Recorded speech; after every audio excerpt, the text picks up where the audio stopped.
आज के इस सेशन में हम बात करेंगे सुपर सक्सेस के गोल्डन रूल्स, नेपोलियन हिल की लिखी हुई या बुक जो आपके जीवन में बहुत ही परिवर्तन लेकर आएगी। सबसे पहले बात करेंगे सामाजिक एवं शारीरिक आनुवंशिकता के बारे में। नेपोलियन हिल लिखते हैं कि आपके माता पिता ने आपको वह बनाया जो आप हैं शारीरिक रूप से, परंतु आप खुद को वह बना सकते हैं जो आप होंगे मानसिक रूप से। और आप दूसरे हर इंसान कुल जमा दो चीजों से मिलकर बना होता है, आनुवंशिकता और परिवेश। आपने कुछ प्रवृत्तियां और गुण अपने माता पिता से विरासत में पाए हैं। आपने कुछ अन्य प्रवृत्तियां एवं गुण अपने दादा दादी और उनके माता पिता से विरासत में पाए हैं। आपके शरीर का आकार, आपके बालों का रंग, आपकी आंखों का रंग, आपकी त्वचा रूखी या स्निग्ध है, इस तरह की अन्य शारीरिक विशेषताएं आपने विरासत में पाई हैं। परिणाम स्वरूप आपके शरीर की रचना का एक बड़ा भाग उन कारणों की देन है जिन पर आपका कोई नियंत्रण नहीं है। वे विशेषताएं जो आपके शारीरिक आनुवंशिकता के जरिए आप पर थोप दी गईं, उनमें अधिकांश आप केवल मामूली बदलाव ला सकते हैं। परंतु बात जब उन गुणों की आती है जो आपने परिवेश में से या जिसे सामाजिक आनुवंशिकता कहते हैं उसके जरिए विकसित किए, तो वह भिन्न हुई हो सकते हैं, अलग भी हो सकते हैं और उनको बदला भी जा सकता है। आप इन गुणों को अपनी इच्छा अनुसार बदल सकते हैं। निश्चित रूप से जो गुण आपने 10 वर्ष की उम्र से पहले विकसित कर लिए थे, उन्हें बदलना बहुत कठिन होगा क्योंकि वे गहरी जड़ें जमा चुके हैं और उन्हें बदलने के लिए पर्याप्त इच्छा शक्ति की आवश्यकता होती है। आपके जन्म के क्षण पांचों इंद्रियों में किसी एक के जरिए आपके मस्तिष्क तक पहुंचने वाला प्रत्येक बोध आपकी सामाजिक आनुवंशिकता का हिस्सा बन जाता है। जो आप गाना गाते हैं, जो सुनते हैं, जो कविताएं आप पढ़ते हैं, जिन पुस्तकों का आप अध्ययन करते हैं, जो उपदेश आप सुनते हैं, जो दृश्य आप देखते हैं, जो समाज में आप रहते हैं, जिस तरह के आप बैठक में रहते हैं, वे सब आपकी सामाजिक आनुवंशिकता का हिस्सा होते हैं। संभवतः जिन सर्वाधिक प्रभावशाली स्रोतों से आप वे प्रवृत्तियां आत्मसात करते हैं जो आपके पर्सनालिटी को पहचान है, वे हैं प्रथम शिक्षाएं जो आप घर पर अपने माता पिता से ग्रहण करते हैं। दूसरे हैं आपके चर्च या संडे स्कूल से मिली शिक्षाएं। तीसरी वे शिक्षाएं जो आपने स्कूल से ग्रहण की हों। चौथे दैनिक समाचार पत्र पत्रिकाएं। पांचवी आपके माता पिता, आपके परिवार के व्यवहार, आपकी अन्य पठन सामग्री जो आप मान्यताएं हैं, उनको वैसा होने के कारण बोध के वे इम्प्रेशंस हैं जो आपके मस्तिष्क में अंकित हो गए हैं। जो इम्प्रेशंस के ठोस या खोखले, सच्चे या झूठे होने के अनुसार आपकी मान्यताएं सही या गलत हो सकती हैं। अगर आपकी स्कूली पढ़ाई के दौरान आपको यह सिखाया गया कि आप ठीक ठीक कैसे सोचें, कैसे नस्ल, धर्म, राजनीति और ऐसी ही चीजों पर आधारित पूर्व ग्रहों से ऊपर उठें, कैसे यह सुनिश्चित करें कि कोई तथ्यहीन बात आपके मन में घर ना करे, बोध के उन तरंगों से कैसे बचें जो सत्याधारित नहीं है, तो आप बहुत सौभाग्यशाली हैं क्योंकि आप अपने परिवेश से वह हासिल कर पाएंगे जिसे अपने व्यक्तित्व को ठीक ठीक रूप से विकसित करने के लिए आप अपने सर्वोत्तम लाभ के लिए उपयोग कर पाएंगे जो आप चाहते हैं।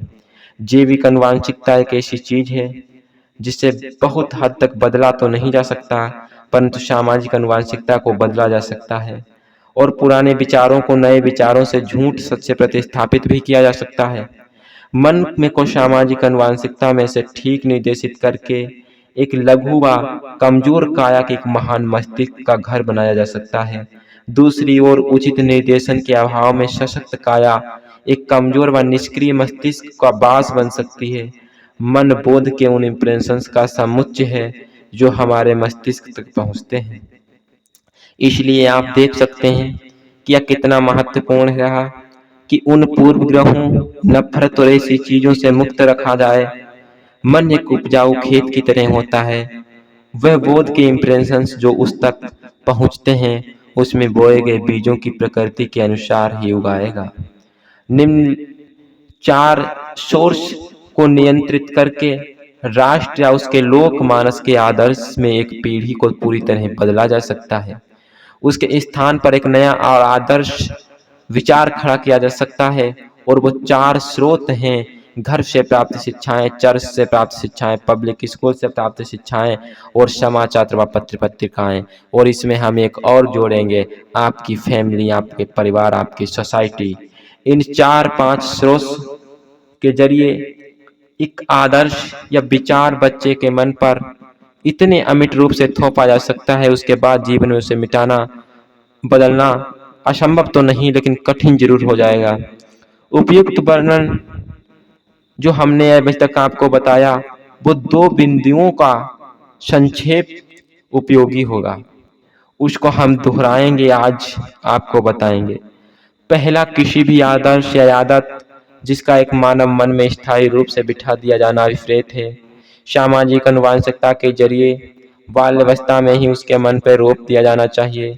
इस तरह के रोपण किया गया कोई भी विचार उस व्यक्ति को स्थायी भाग बना जाता है, जीवन पर्यंत उसके साथ बना रहता है, सिवाय उन बहुत ही बिरले उदाहरणों में जहां बचपन में रोपे गए विचारों से अधिक शक्तिशाली, अधिक इफेक्टिव उसके प्रतिकार करने को और डिलीट और प्रवृत्त होने को सामाजिक आनुवंशिकता कहलाता है, क्योंकि वह माध्यम इसका एक पार्ट है जिसके जरिए किसी भी व्यक्ति को मेन विशेषताएं या उसकी प्रवृत्तियां उसकी 5 इंद्रियों के माध्यम से एब्जॉर्ब किए गए बोध उन सभी इंप्रेशंस में रोपित और विकसित होते हैं।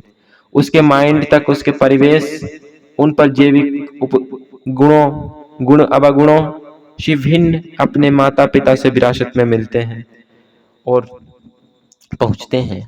दूसरा है मनोविज्ञान, सबसे महत्वपूर्ण मूलभूत सिद्धांतों जिनके जरिए मानव मन काम करता है। में एक मन की वह प्रवृत्ति है जिसके अंतर्गत व्यक्ति को उसी चीज से ज्यादा चाहत होती जो उससे दूर रखी जाती है अथवा वर्जित या दुष्प्राय होती है।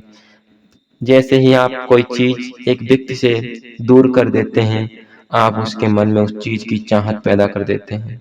जिस क्षण आप एक व्यक्ति को कोई काम करने से मना करते हैं, उसके मन में वही काम करने की उत्कृष्ट इच्छा जागृत हो जाती है। मानव मन बलपूर्वक कराए गए किसी भी काम से चिढ़ महसूस करता है, इसलिए एक व्यक्ति के मन में ऐसा विचार रोपित करने के लिए उसके मन में स्थायी रूप से घर कर ले, रूप का घर बनाया जाता है, उसे उस तरह से प्रस्तुत किया जाता है कि उसे स्वीकार करने के लिए वह व्यक्ति तुरंत तैयार हो जाए। सभी कुशल विक्रेता इस सिद्धांत से परिचित होते हैं कि अपनी सेवाओं या माल के गुणों को सिर्फ इस तरह प्रस्तुत करने की आदत बना लें कि संभावित खरीदार मुश्किल से ही इस बात का एहसास होता है कि जो विचार अपने मन में बिठा रहा है उसको उसके क्रेता दिमाग की उपज नहीं है।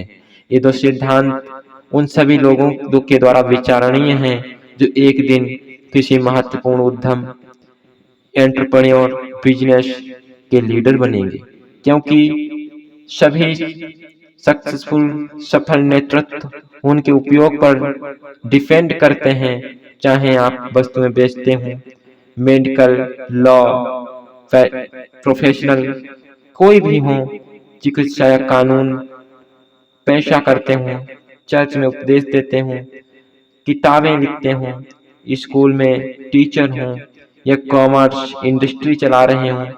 ये 2 टेक्निक्स जिनके जरिए मानव मन तक पहुंचा जा सकता है। इसका अध्ययन, समझने और उपयोग करने से आप पाएंगे कि आपकी क्षमता कई गुना बढ़ गई है। बस 2 कारक आनुवंशिकता और परिवेश का समुच्चय है।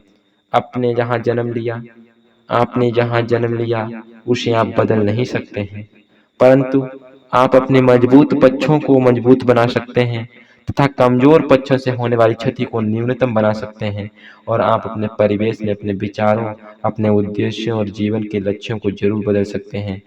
आप पर निर्भर करता है कि आप ऐसा करना चाहते हैं या फिर आप क्या करते हैं, ये आप पर डिपेंड करता है।